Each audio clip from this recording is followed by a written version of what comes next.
আজ আমাদের রান্না হয়েছে ফুলকপি আলু আর কাতলা মাছ দিয়ে একটা পাতলা ঝোল দুপুরবেলার জন্য।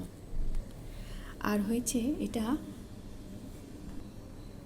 আলু আর পেঁপে দিয়ে একটা রাত্রিবেলা নিরামিষ তরকারি। আর এটা হচ্ছে বাঁধাকপির তরকারি। এখন তো শীতকালে বাঁধাকপি তো খুব বাজারে পাওয়া যাচ্ছে।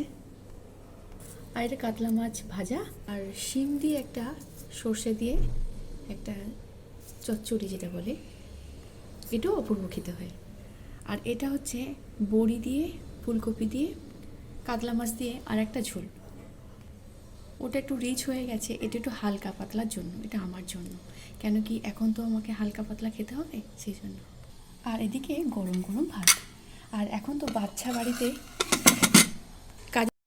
বাড়িতে বাচ্চা তো সবাই আমরা ওকে নিয়ে ব্যস্ত, আর আমাদের ব্যস্ত করে দিয়েছে।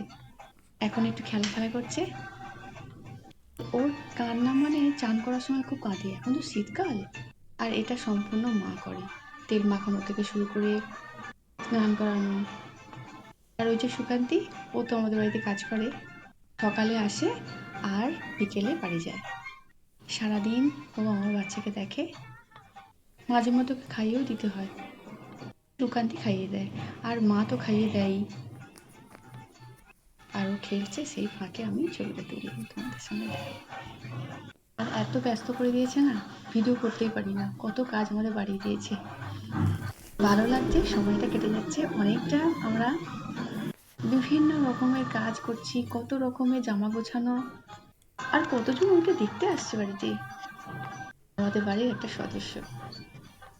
তোমরা সকলে খুব ভালো থেকো, আর আমার ছোট্ট বাচ্চাকে তোমরা সবাই মিলে প্রাণ ভরে আশীর্বাদ করো, যেন মানুষের মতো মানুষ হতে পারে।